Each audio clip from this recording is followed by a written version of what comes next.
elitnya yang melakukan komodifikasi agama ini sebetulnya sontoloyo, Mas. Karena apa? Mereka tahu yang dimiliki oleh rakyat hanya tinggal itu, hanya agama. Itu juga dimanipulasi.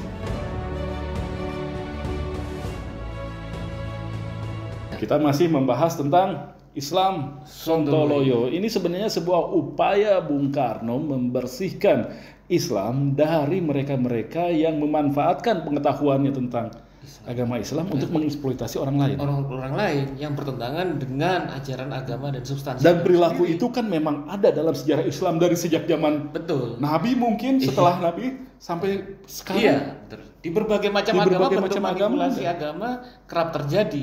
Dan kerap kali berbagai bentuk penyimpangan dan manipulasi itu dilindungi dan kemudian di cover dengan ajaran-ajaran agama, hukum agama gitu. Jadi perilaku yang disoroti oleh Bung Karno itu sampai sekarang masih ada gitu. Dan dialah orang dikumpulkan uang untuk umroh katakanlah dengan harga yang murah, nggak berangkat, itu kan sama aja seperti itu kan. Iya, betul. Atau investasi di suatu tempat segala macam, memakai embel-embel sodako dan sebagainya, akhirnya tertipu. Itu banyak sekali kemudian masih berlaku. Nah, Bung Karno juga selain membongkar bahwa ada perilaku, ada kepentingan yang berbasis pada kepentingan material non agama dalam bungkus agama, beliau juga mengutarakan hal yang penting juga, bahwa mengapa misalnya dalam Islam itu tiap manusia dituntut untuk menimba ilmu dari lahir sampai liang lahat saya meninggal. Karena apa? Karena misalnya begini, bahwa bukan hanya kaum muslim itu harus paham tentang fikih, hukum-hukum Islam dan syariah, tapi lebih dari itu juga tiap-tiap muslim, kalangan intelijensia dan intelektualnya itu juga harus memahami misalnya hukum-hukum sejarah. Bagaimana kemudian ilmu sosiologi itu bekerja yang bisa menjelaskan bagaimana suatu peradaban itu bisa tumbuh dan berkembang. Bagaimana suatu peradaban bisa jatuh. Bagaimana kemudian solidaritas sosial bisa terbangun antara bisa tumbuh atau bisa retak di sana. Bagaimana solidaritas sosial itu bisa terbangun. Bagaimana kemudian hal-hal yang lain terkait dengan proses-proses siklus peradaban. Karena dengan itulah pemahaman terhadap itu, maka pelajaran pemahaman tentang fikih Islam dan hukum Islam menemukan relevansinya. Artinya memang harus selalu dibersihkan dari perilaku-perilaku oknum yang semacam itu, agar Islam itu selalu menemukan relevansinya. Dengan jalan seperti itu, maka kemudian menurut Bung Karno kita bisa menggunakan spirit dari agama kita agar kita semakin sensitif dan semakin peduli terhadap berbagai bentuk eksploitasi dan penindasan. Gitu. Agar agama kemudian tidak menjadi opium. Menjadi kemudian hanya di situ konteksnya ketika agama dituduh sebagai opium itu karena substansinya dihilangkan, tidak ada rasionalitas di sana. Ketika kemudian agama di satu sisi hanya menjadi alat misalnya orang untuk lari dari persoalan hidupnya. Sementara mereka yang memiliki otoritas kemudian otomatis memiliki kekuasaan terhadap pengikutnya. Kalau kita lihat logika misalnya dalam konteks yang seperti ini, dalam konteks situasi sontoloyo ini, kita bisa melihat orang-orang yang penindas, orang-orang kelompok-kelompok dominan, ini kan seperti bandar narkoba, memberikan terus narkoba untuk manipulatif, dan mereka yang tertindas menjadikan ini sebagai alat, sebagai alat untuk keluar dari masalah. Seolah-olah ini obatnya itu. Solusinya padahal mereka semakin terikat dengan rantai eksploitasi.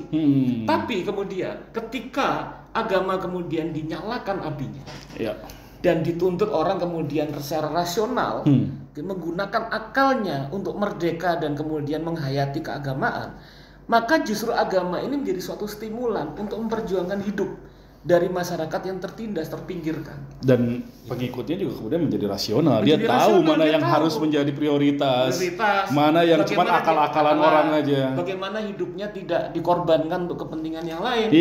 Itu itu sebetulnya inti dari tulisan Islam sontoloyo ini. Gitu.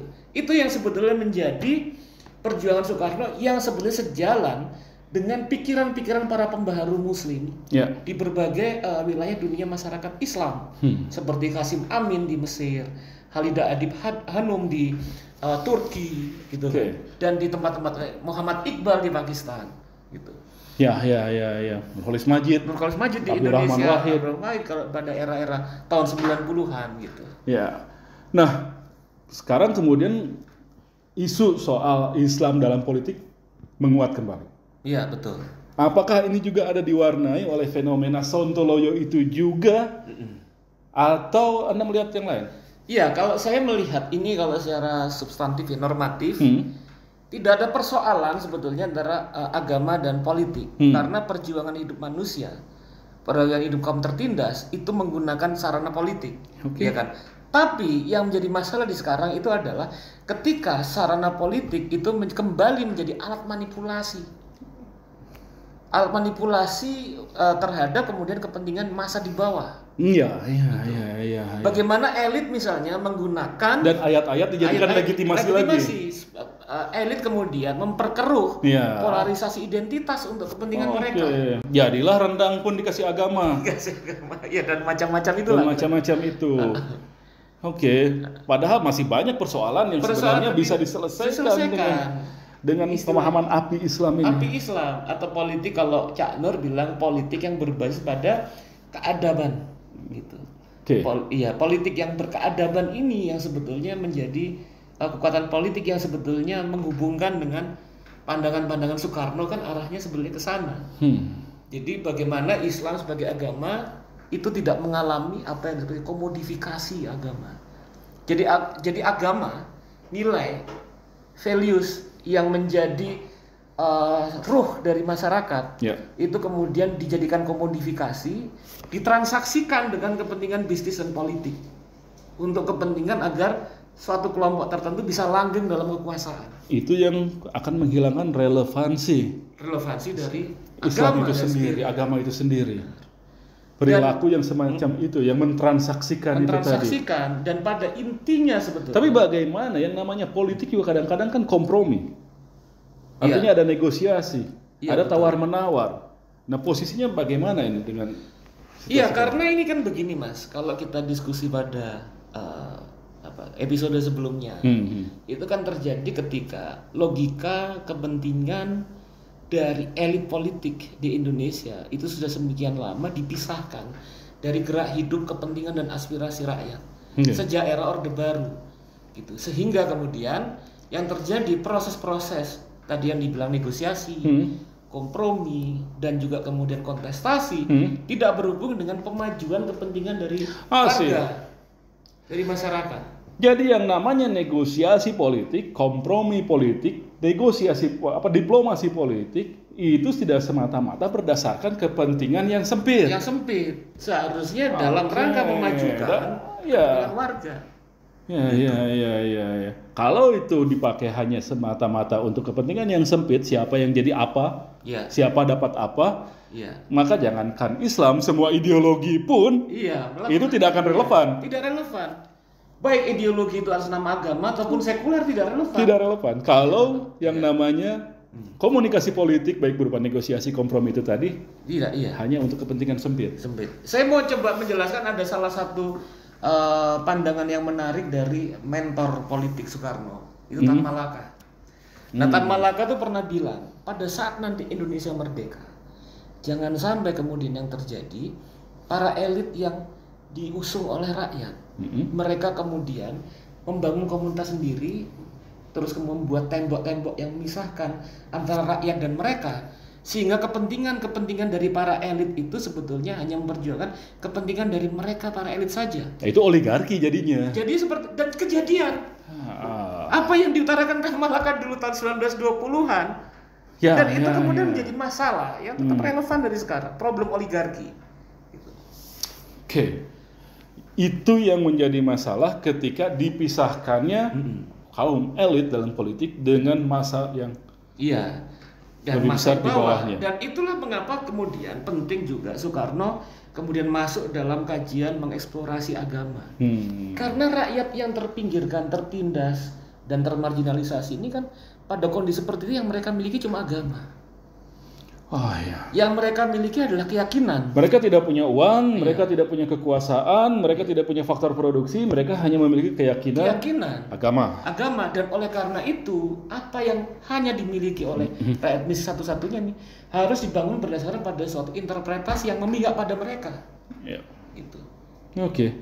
Jadi itu yang kemudian menjadi penyebab juga ini identitas ini, politik identitas ini menguat dan kemudian sampai pada tahap yang agak mengkhawatirkan.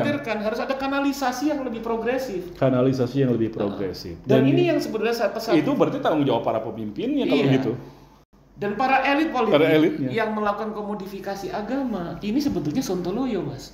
Karena apa? Mereka tahu yang dimiliki oleh rakyat hanya tinggal itu. Hanya agama. Itu juga dimanipulasi. Kan gila kan? Jadi masih ada Islam sontoloyo sekarang ini? Masih ada. Ya kita ingatkan kalau gitu. Paling tidak kan sekarang ini ada peluang bagi kalangan umat untuk mengakses informasi, mengakses pengetahuan, melakukan upaya literasi yang lebih menyadarkan, kuat. Ada banyak bekali sumber alternatif sumber informasi. Iya. Dan oleh karena itu, seperti kita utarakan kemarin juga, apa yang ditulis oleh Soekarno saat ini jauh lebih relevan dibandingkan pada saat beliau hidup. Ya, waktu itu paling urusannya ya santriwati, sekarang yang tertipu masih banyak. Iya. Masih ada kasus itu. Tapi kan secara sistem ekonomi politik lebih kompleks sekarang. Itu dia. Kalau dulu Bung Karno masih menyoroti soal riba antara satu sama lain. Sekarang sudah triliunan urusannya ketika investasi berbasis embel-embel agama. Iya, betul. Lalu yang korban-korban pelecehan seksual dan lain sebagainya juga sudah semakin banyak. Iya, betul. Dan penyadaran politik.